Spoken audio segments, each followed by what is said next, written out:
네, 이재명 당대표의 속개 선언으로 더불어민주당 제263차 최고위원회를 속개하겠습니다. 네, 회의를 속개하겠습니다. 제 발언은 가장 마지막에 할 테니까 대표부터 먼저 하시죠.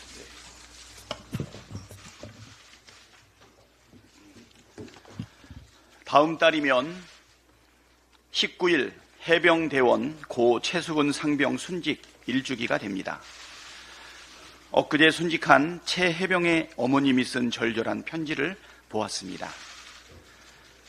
어렵게 얻은 아들에 대한 애틋한 마음과 황망한 죽음의 진실을 알고 싶은 간절한 마음이 담겨있는 글을 읽으면서 가슴이 먹먹해졌습니다. 국민의 억울함을 해결하는 것이 정치의 역할인데 지금 제 역할을 다하고 있는가 자문하게 됩니다. 21대 국회에서 어렵사리 통과시킨 특검법은 대통령의 거부권과 국민의 힘의 반대에 막혀 폐기되었습니다. 그래도 국민을 대변하는 국회는 제 할 일을 계속해야 합니다. 민주당은 제1야당으로서 국민의 명령에 따르기 위해 주어진 책임을 다하겠습니다. 반드시 일주기 전에 해병대원 특검법을 통과시키도록 최선을 다하겠습니다. 관련해서 어제 국민의힘 추경호 원내대표가 순직 1주기가 되는 7월 19일 이전에 수사가 종결될 수 있도록 촉구하고 잘못이 있는 자는 지위 고하를 막론하고 일벌 100개토록 하겠다 했다고 합니다. 순직 해병대원의 어머니가 쓴 편지글에 대한 답이랍니다. 참 어이가 없고 기가 막힙니다. 해병대원 특검법을 반대해놓고 양심에 찔리지도 않는지 묻고 싶습니다. 노골적으로 특검법을 반대하고 대통령에게 거부권 행사 건의하고 제의결시 또 당론으로 반대한 것이 국힘당 아닙니까? 지금도 거부권 건의하겠다고 하면서 지위 고하를 막론하고 일벌 100개 하겠다는 말을 태연하게 할 수 있다는 사실이 놀랍기만 합니다. 최소한의 양심이 있다면 특검법 반대하고 거부권 건의한 것에 대해 사과하고 해병대원 특검법 처리에 적극 협조하기를 바랍니다. 민주당은 진실을 밝히기 위해 주어진 권한과 방법을 모두 동원하겠습니다. 앞서 말씀드린 대로 해병대원 특검법을 이번 임시회 회기에 통과시키는 것이 민주당의 목표입니다. 특검과 함께 국정조사도 병행해 실체적 진실을 하루빨리 밝혀내기 위한 노력을 기울이겠습니다. 대통령이 묻지마 거부권을 남발하고 있는 상황에서 해병대원 순직 사건의 진실과 수사 외압의 실체를 밝히기 위해서는 국회가 할 수 있는 모든 권한과 방법을 동원해야 합니다. 특검에만 기대지 않고 국정조사도 병행해 진실을 밝혀내겠습니다. 잘못 있는 자는 지위 고하를 막론하고 일벌 100개토록 하겠습니다. 윤석열 대통령과 국민의힘에도 거듭 경고합니다. 민심을 거역하려 들지 마십시오. 특검을 또다시 거부한다면 거센 후폭풍을 감당해야 할 것입니다. 이제 7개 상임위 구성도 조속히 매듭지어야 합니다. 대북 전단의 오물풍선의 확성기까지 남북관계가 지금 일촉즉발의 위기 상황으로 가고 있는데 군인들이 수개월째 수당을 못 받았다는 심각한 문제도 불거졌는데 이 문제를 다뤄야 할 국방위가 구성되지 않았습니다. 동해안 유전 발표를 둘러싼 논란과 의혹은 꼬리를 물고 커지고 있는데 정작 산자위는 구성조차 못하고 있습니다. 국민의 힘이 불법 무노동 생떼 쓰기에 국회 반쪽이 멈춰 있습니다. 국민의힘은 국회의장의 양당 원내대표 회동 제안도 거부했습니다. 더 이상 기다릴 여유도 없고 이유도 없습니다. 국회의장께서 이제 결단을 내려주셔야 합니다. 이만하면 충분히 기다려 주었고 기회도 넉넉하게 드렸습니다. 계속 일하지 않겠다고 생떼 쓰는 사람 기다리느라 국회가 법을 계속 어겨가며 산적한 현안을 외면하는 것은 국민에 대한 도리가 아닙니다. 다음 주 월요일에는 꼭 본회의를 열어서 7개 상임위 구성을 완료할 수 있도록 해주시기를 거듭 요청드립니다. 국힘당도 이제 그만 고집 피우고 일하러 나오십시오. 세비가 아깝다는 비판이 들리지 않습니까? 내일은 6.15 남북 정상회담 24주년이 되는 날입니다. 올해는 김대중 대통령님 탄생 100주년이기도 합니다. 15년 전 김대중 대통령님께서는 마치 지금 이 상황이 올 것처럼 예견하신 것처럼 민주주의의 위기, 민생 경제의 위기, 남북관계의 위기를 우려하셨습니다. 그 우려가 현실이 되었습니다. 평화와 공존, 상생을 향해 나아가던 한반도는 윤석열 정권 들어 급격하게 냉전의 시대로 회귀해 버렸습니다. 6.15 공동선언 정신은 깡그리 무시당하고 있고 9.19 남북 군사 합의는 전면 효력 정지 상태에 놓이게 됐습니다. 접경 지역에서는 언제든 무력 충돌이 벌어질 수 있다는 불안감이 커지고 있고 주민들은 직접적인 생존 위협을 겪게 되었습니다. 낡은 냉전 사고에 갇힌 윤석열 정권의 무능과 무책임은 한반도 평화는 물론이고 우리 국민의 삶과 경제마저 위태롭게 하고 있습니다. 한반도에서의 군사적 긴장 격화를 반대하고 다시 평화를 복원해야 합니다. 평화, 공존, 공영, 상생의 정신을 다시 드높여야 할 때입니다.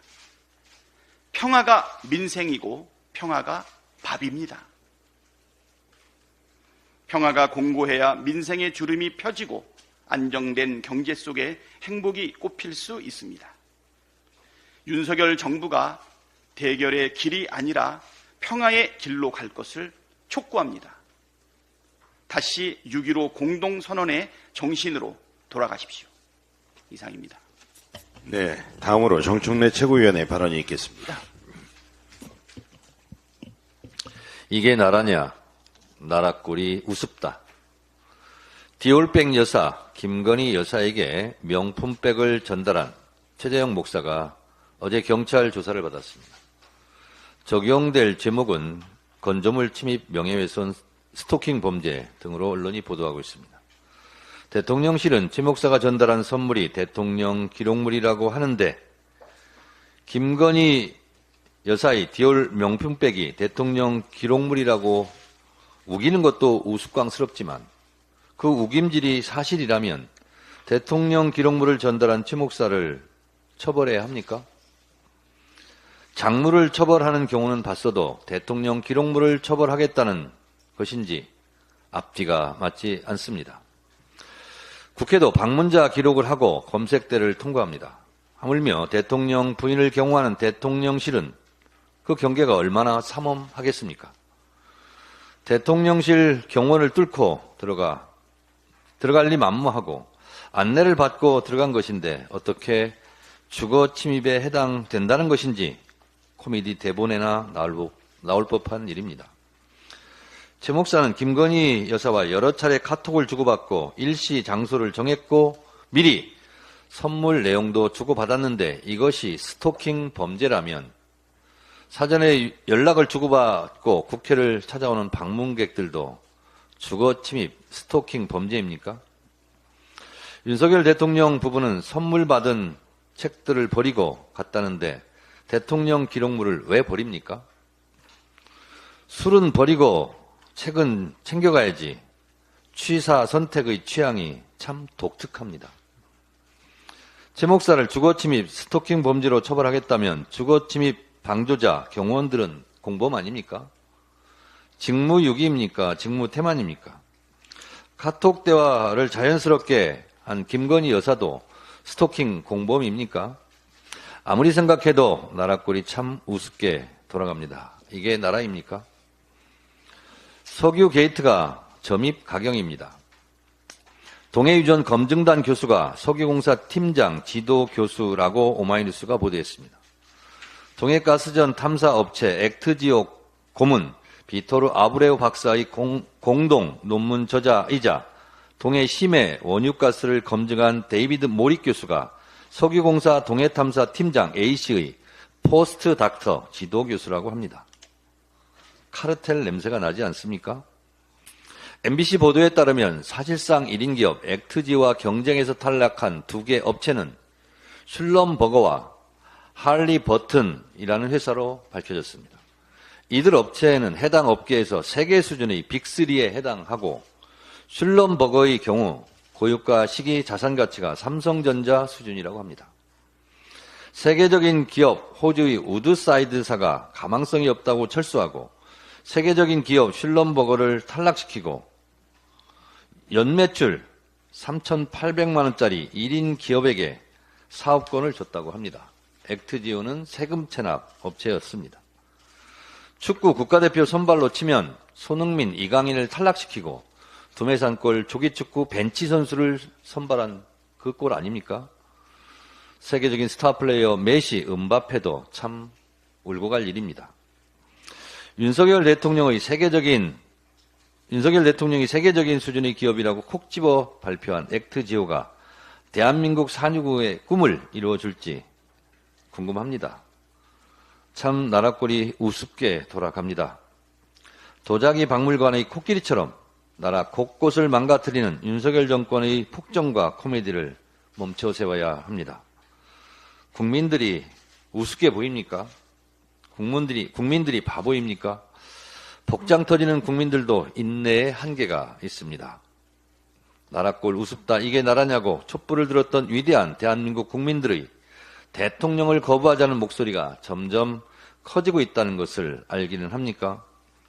대통령 놀이, 해외 순방 놀이 하느라 여념이 없을 텐데 아마도 곧 알게 될 겁니다. 강물은 배를 띄우기도 하지만 배를 뒤엎을 수도 있다는 것을, 도도한 성난 물결이 국민의 마음이라는 것을 상기하시기 바랍니다. 네, 다음으로 고민정 최고위원의 발언이 있겠습니다. 국민권익위가 김건희 여사 명품백 사건을 조사도 없이 종결했습니다. 종결의 이유는 부정청탁금지법엔 공직자의 배우자 처벌 조항이 없다는 해괴한 논리였습니다. 권력 앞에서 무한대로 변형되는 법 해석을 보며 지금이 21세기가 맞나 하는 의문이 들 지경입니다. 국민권익위가 아닌 건의권익위라는 조롱을 받고 있는 권익위의 위원장은 윤 대통령의 서울대 법대 동기 유철환입니다. 디올백은 대통령 기록물이라는 해괴한 논리를 만들어낸 정승윤 권익위 부위원장은 윤 대통령의 서울대 법대 후배이면서 윤석열 후보 캠프에서 사법 자문을 맡았던 인물입니다. 소위 윤석열 라인의 입김이 강하게 작용한 것이 드러난 셈입니다. 국정이 대한민국 최고의 실력자들에 의해 운영되는 것이 아니라 오로지 대통령 친구들에 의해 운영되고 있습니다. 온통 학교 선후배, 검찰 동기, 술 친구들 뿐입니다. 심지어 말장난이 유행이라도 된 듯 우픈 장면들이 계속해서 나오고 있습니다. 바이든 날리면 사건은 국제사회의 조롱거리가 된 지 오래이고 땡윤 방송을 선도하고 있는 KBS에서는 앵커가 명품백을 조그만 파우치라고 해서 시청자들로부터 맹비난을 받은 바 있습니다. 또 올 초에는 SBS의 한 방송에서 김건희 특검법을 김건희 여사 특검법이라고 하지 않았다고 해서 징계를 받았습니다. 급기야는 권익위 회의에서 뇌물을 뇌물이라 부르지 말라며 화를 냈다고 합니다. 여사를 어디까지 떠받들여야 성에 찹니까? 대한민국 행정 시스템의 법과 원칙은 다 어디로 갔습니까? 대한민국 행정부와 법정기구가 오로지 윤 대통령 부부를 위해서 존재하는 것입니까? 기껏해야 5년짜리 권력일 뿐입니다. 그 기한이 다 끝나면 받게 될 죄의 대가가 두렵지도 않습니까? 상식은 일반적인 사람이 다 가지고 있는 지식이어서 굳이 법에 담지 않습니다. 그러나 윤 정권의 사람들은 법에 없으면 지키지 않아도 된다면서 생떼를 쓰고 있는 형국입니다. 이번 사건을 계기로 부정청탁금지법을 개정해 권력과 부의 유무와 관계없이 법 앞에 모든 사람은 평등하다는 원칙을 다시 세우겠습니다. 네, 다음으로 서영교 최고위원의 발언이 있겠습니다. 서민의 영원한 다리 서영교입니다.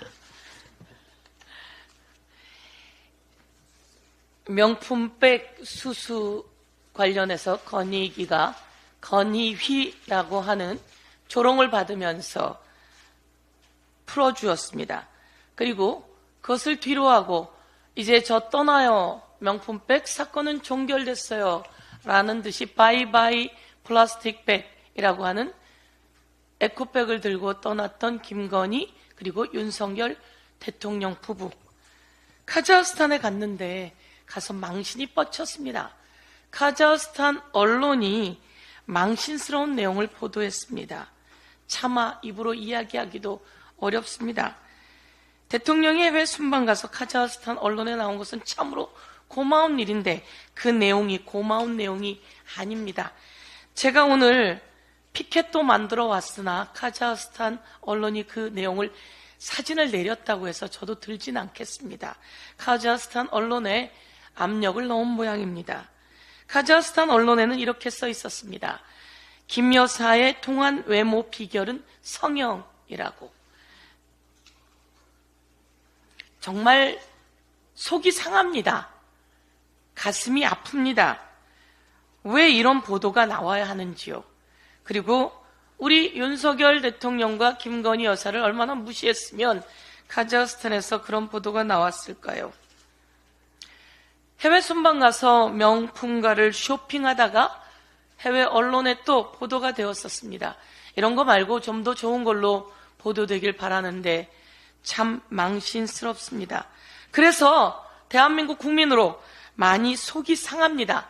제가 오늘 피켓을 가지고 왔지만 들지 않겠습니다. 망신 두 번째입니다. 그것도 또 김건희 여사와 연루되어 있는 망신이죠.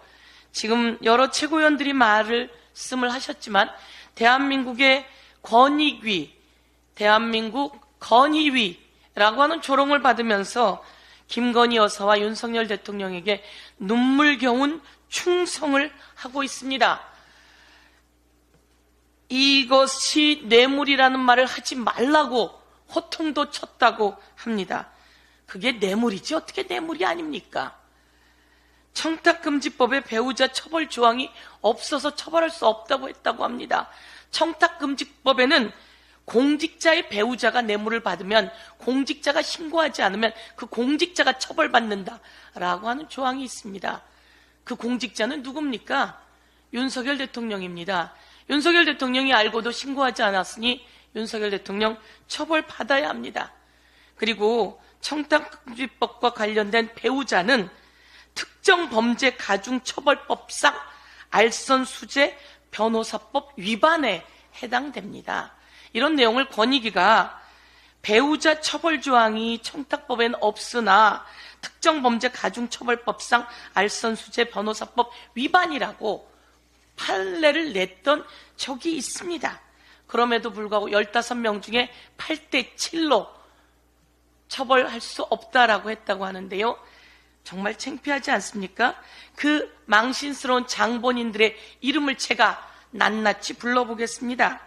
윤석열 대통령의 서울법대 동기 친구 유철환 위원장, 그리고 윤석열 캠프스 사람이었던 정승윤 검찰 출신의 부위원장, 김태규 부위원장, 박종민 부위원장, 대대손손 자랑스러운 이름 제가 한번 불러드렸습니다.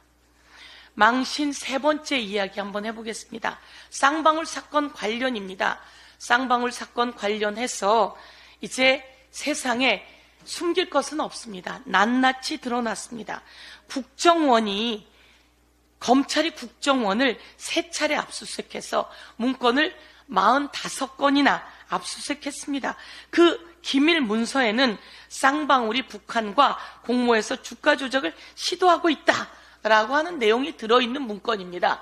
국정원 문건에 쌍방울이 북한과 공모해서 주가 조작하고 있다는 내용입니다. 그리고 그 문건에는 또 뭐라고 되어 있냐면요.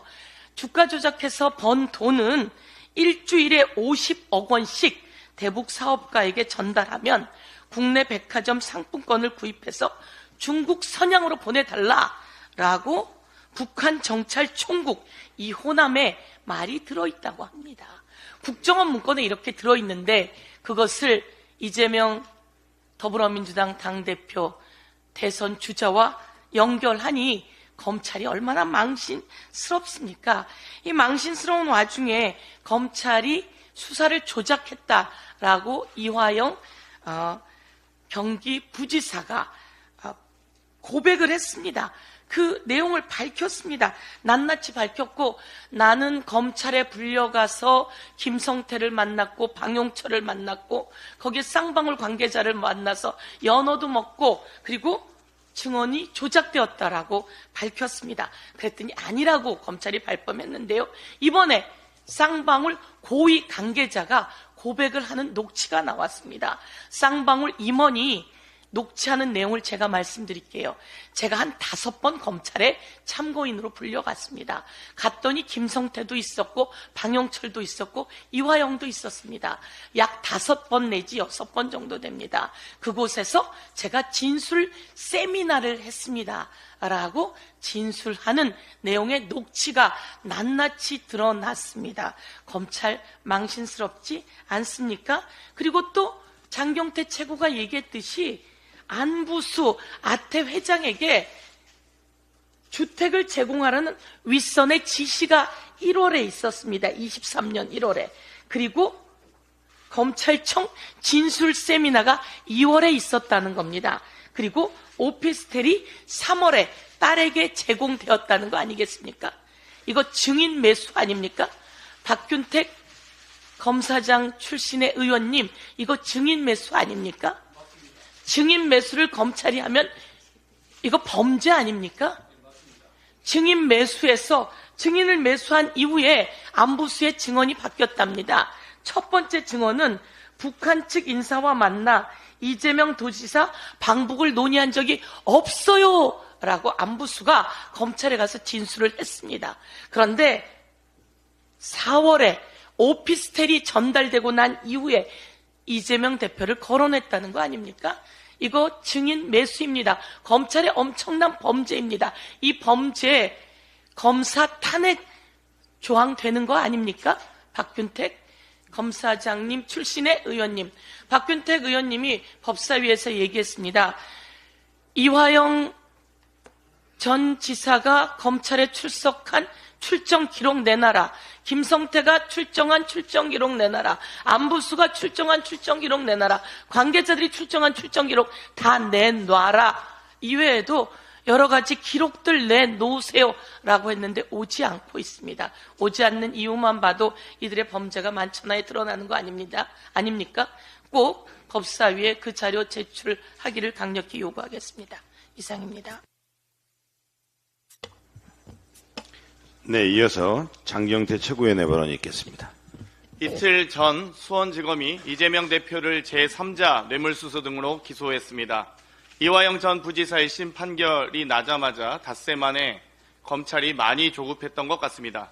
아무리 봐도 이번 사건은 검찰의 조작 회유 수사에 따른 재판부의 증거 무시 판결로 보입니다. 왜 이번 판결과 기소가 정치적이고 정당하지 못한지 국정원 문건, 쌍방울 내부 문건 등을 바탕으로 말씀드리겠습니다. 국정원 문건은 2018년 1월부터 2020년 1월까지 쌍방울의 대북 사업 전반을 관찰한 보고서입니다. 국정원의 대북 정보원이자 쌍방울의 유일한 북측 접촉 창구였던 안부수를 협조자로 지정해 특별 관리하고 안부수는 정보를 국정원에 보고하는 등 국정원 문건은 이번 사건을 객관적으로 조명하는 핵심적인 증거이며 쌍방울 내부 문건은 말할 것도 없는 핵심 증거입니다. 국정원 문건과 쌍방울 내부 문건을 보면 500만 달러와 300만 달러의 정체를 알 수 있습니다. 2019년 당시 쌍방울 나노스의 내부 문건입니다. 여기엔 대북 지하 자원 사업의 이행 절차에 계약금 500만 달러, 이행 보증금 1월 200만 불 지급, 2월 300만 불 지급이라는 문구가 분명히 있습니다. 검찰이 주장해온 대북 송금 금액과 날짜까지 일치합니다. 2020년 1월 31일 국정원의 문건입니다. 이 문건에는 2019년 7월에서 2020년 1월 사이 쌍방울이 북한 고위 간부에 보냈다는 300만 달러는 방용철 부회장이 북한의 최고급 말 안장을 전달하고 북한 통전부 주선으로 미상의 임무를 접촉하고 북한에 현금으로 추정되는 샘플 전달을 협의하는 등 북한 측의 대북사업 합의서 공개 체결식 개최를 위한 쌍방울 측의 뇌물임을 분명하게 적시하고 있습니다. 검찰이 주장한 김성태가 방북 비용 대납을 약속했다는 내용은 그 어디에도 기술되어 있지 않습니다. 이는 지난해 안부수 씨의 1심 수원지법 판결문에도 기술되지 않았습니다. 특히 이 쌍방울 내부 문건을 보면 회장님 방북 우선 추진이 보입니다. 쌍방울은 자신들의 주가 부양을 위해 오직 김성태의 방북을 위해 노력한 것으로 보입니다. 2019년 7월 29일 국정원 문건입니다. 이 문건에는 2019년 7월 24일에서 27일까지 마닐라에서 열린 제2차 아태 평화 번영 국제대회에서 공동 주최한 안부수의 아태협과 경기도가 사전 협의 없는 행사 진행 등으로 상호 비난하는 등 무리 야기가 분명하게 적시되어 있습니다. 이때 경기도 평화협력국장은 아태협과의 관계를 정리할 것이라며 강력하게 항의했다고 하고 안부수는 북한의 경기도 측의 사업 제안이 성사되지 않도록 유도하려 한다. 다음 행사는 경기도와는 안 할 것이다. 등으로 불만을 강력하게 표출했다고 합니다. 2019년 8월 14일 국정원의 문건입니다. 그 후 대북 사업에서 경기도를 완전히 배제한 안부수는 쌍방울의 대북 지원 사업을 추진하고 김성태는 안부수의 요청으로 2018년 11월, 2019년 7월 아태평화 회의 비용도 후원했다고 작성되어 있습니다. 수원지법의 1심 판결문의 일부 발췌입니다. 그런데도 이번 판결에는 이화영 부지사의 제안이 아니었다면 의류 산업 위주의 쌍방울이 대북 사업을 추진한 것을 납득하기 어렵다. 김성태는 국내 기업의 CEO, 주가 조작만을 위해 대북 사업을 추진했다는 것은 경험칙상 받아들이기 어렵다. 국정원 문건에 주가 상승 계획, 김성태의 사익 실현 내용 등이 담겨 있다 하더라도 김성태 진술 신빙성이 배척된다고 볼 수 없다. 판사님, 쌍방울이 단순하게 속옷 회사로만 생각하시는 겁니까? 주가 조작 전력이 있는 사람이 판사님 경험칙상 재범이 안 됩니까? 국정원 문건, 쌍방울 공식 문서보다 조폭 전력과 회유 의혹으로 오염된 진술이 더 신뢰할 수 있습니까? 한마디로 증거를 의도적으로 오만과 편견으로 정치적으로 보지 않는 이상 도저히 믿을 수 없는 판결입니다. 종합해보면 객관적인 공식 문건, 증거보다 주가 조작 전력이 있는 김성태를 비롯해 방용철, 안부수 등 공범들의 진술을 신빙성이 있다고 판시한 것입니다. 그런데 이 3명의 공범들이 검사실에서 여러 차례 만난 정황, 또 쌍방울이 안부수 딸의 오피스텔 마련 등 금품 매수한 정황 등이 이미 적나라하게 드러나고 있습니다. 이러한 진술 모의, 금품 매수 정황과 의혹이 밝혀진다면 검찰의 수사는 물론 1심 판결의 근거는 뿌리채 흔들리게 됩니다. 만약 이 의혹들이 사실로 밝혀진다면 1심 판결은 정치적 판결이고 검찰의 기소는 정치 기소임이 명확해 보입니다. 그렇기 때문에 사건 조작 특검법 통과가 매우 시급합니다. 지금까지 사건 조작이 쉬웠을지 모르지만 더 이상 망작 소설은 강력히 처벌받을 것임을 엄중히 경고합니다. 이상입니다. 장채구님, 아까 이 자료 중에 그 김한신이라는 대북 사업가한테 50억씩 그 주가 뭐 조작 대가 받기로 했는데 그 달라고 그건 어디 갔어요? 아니 여기 없는 것 같은데? 아니 그 국정원 보고서는 없는 것 같은데? 제가 읽은 거기 국정원 보고서는 안 만들었어요? 제일 중요한 걸 빼줬어요.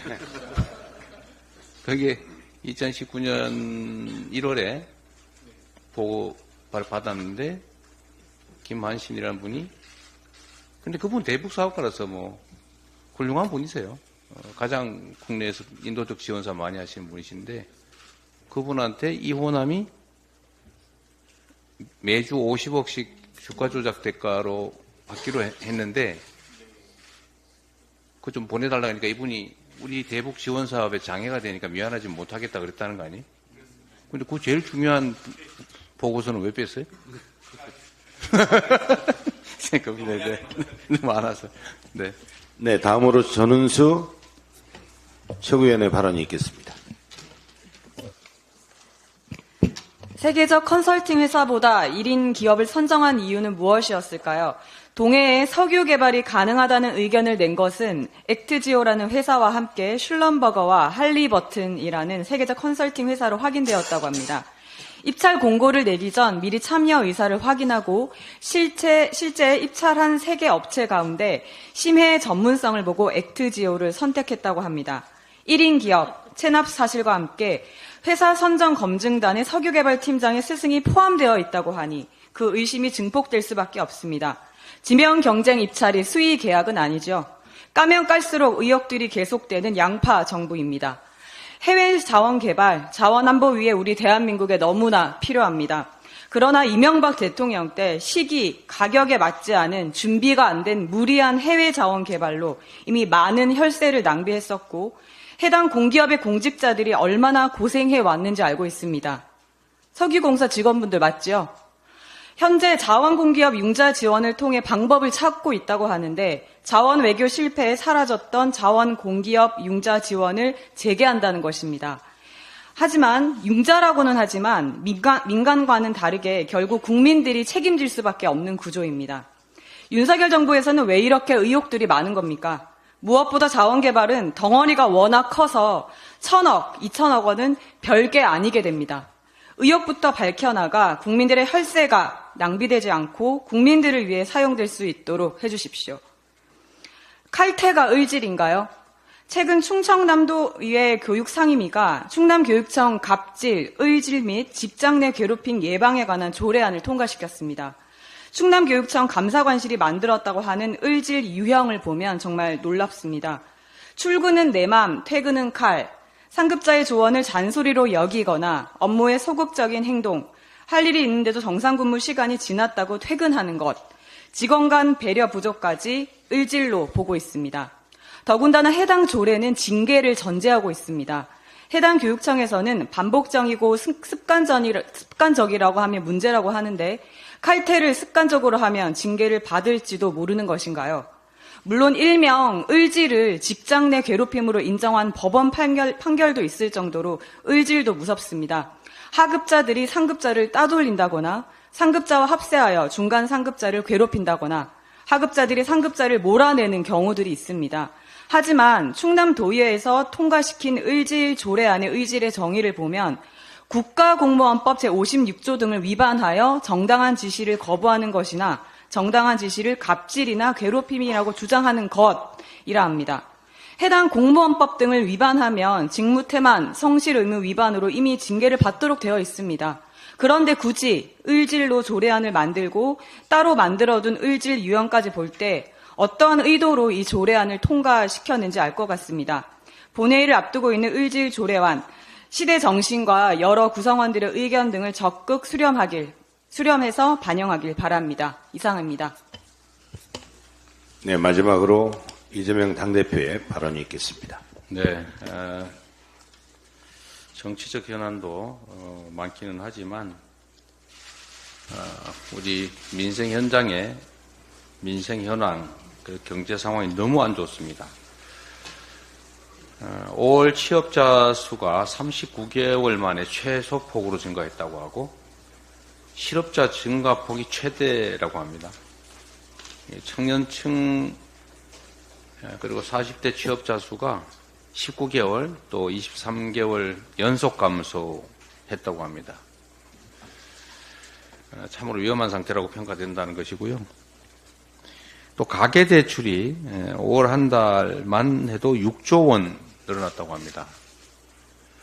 가계빚 잔액 규모가 1,109조 원. 이거 정말 심각합니다. 예, 가처분 소득은 줄어들고 물가는 오르고 하다 보니까 자꾸 빚으로 때우고 있는 상황이 아닌가 추정됩니다. 기업들 상황도 아주 안 좋습니다.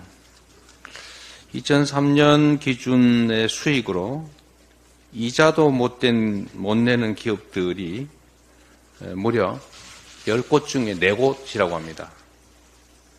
기업들 40%가 영업 수익으로 이자를 못 낸다는 거죠. 통계 일의 최악이라고 합니다. 이게 고금리 저성장 탓에 또 기업 성장성과 수익성 추락을 한 게 원인이라고 해요. 지금 삼겹살 1인분이 뭐 2만 원 시대가 됐다는 거 아닙니까? 정말로 상황이 안 좋습니다.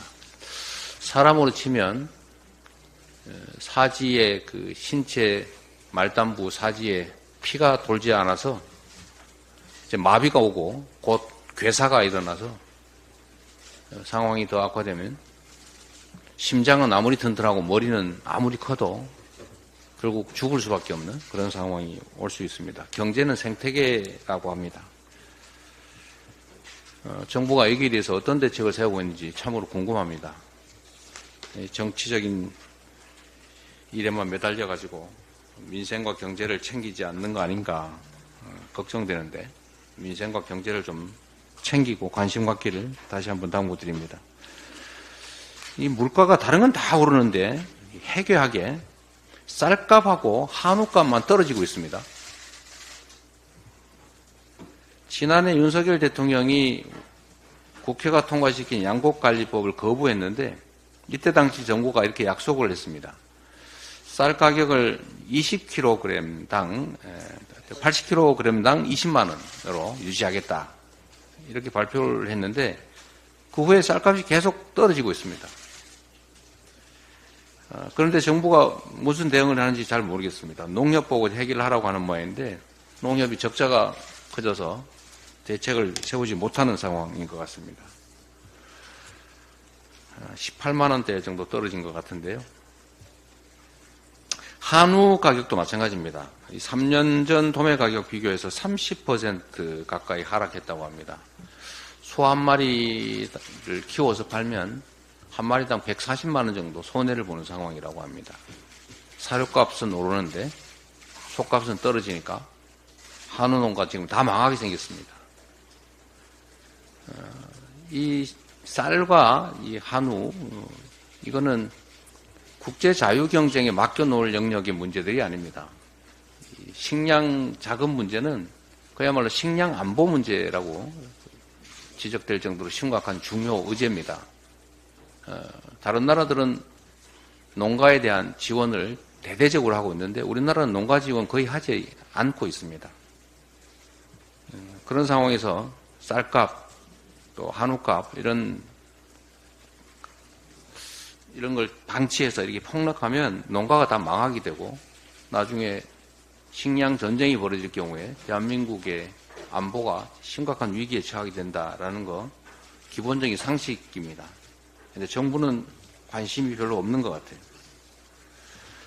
정부가 즉각 쌀값 안정을 위한 조치에 나서야 합니다. 쌀 재고분에 대한 조속한 정부 매입 필요합니다. 한우 농가에 대해서도 사료 구매자금 상환기한 연장이라든지 또 얼마 전에 거부했던 한우법 등에 대해서 새로운 사고를 가지고 접근해야 합니다. 지금 국정이 제대로 운영되는지 참으로 걱정되는 분야 중에 하나가 안보 문제입니다. 일부 보도에 의하면 한미연합사령관 겸 주한미군 사령관 겸 유엔사 사령관이 이 대북 확성기 방송에 우려를 표했다고 합니다. 정부는 물론 부인했습니다만 또 한편으로는 한미연합사령관 겸 유엔사령관이 정전협정, DMZ 관리 책임을 맡고 있기 때문에 오물풍선 확성기 건이 정전협정 위반인지 조사하고 있다 이런 보도가 있습니다. 물론 정부는 부인했습니다. 그런데 확성기 건 관련해서 보면 정부가 확성기 재설치해서 대북 방송하겠다라고 결정하고 집행하는 시간이 너무 짧아서 그 사이에 과연 유엔 사령부와 협의를 했는지 의문이기도 합니다.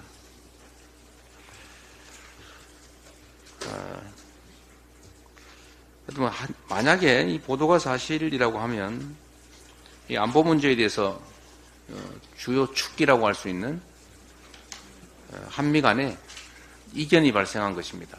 이거 매우 좋은 상황이 못 됩니다. 가뜩이나 강대강 대치로 한반도 안보가 우려되는 시점이니만큼 이런 측면에서도 조속하게 국방위를 구성해서 현안 파악하고 대응책을 강구해야 됩니다. 지난 9일에도 북한군 수십 명이 중부전선의 군사 분계선을 넘어왔다가 되돌아간 일도 있습니다. 이런 점들에 대해서 국회가 역할을 해야 됩니다. 국회가 일을 해야 됩니다. 신속하게 상임위를 구성하고 일하는 국회로 전환되기를 바랍니다. 정부 여당에도 이 정쟁에 매몰될 게 아니고 국정을 책임진 주체로서 책임감 가지고 이런 안보 문제, 민생 문제, 경제 문제에 적극적으로 나서주기 바랍니다. 이 나라 국정은 더불어민주당이 아니라 국민의힘이 그리고 윤석열 대통령께서 책임지고 있다라는 점을 좀 분명하게 인지하시기를 부탁드립니다. 회의를 잠시 정회하겠습니다.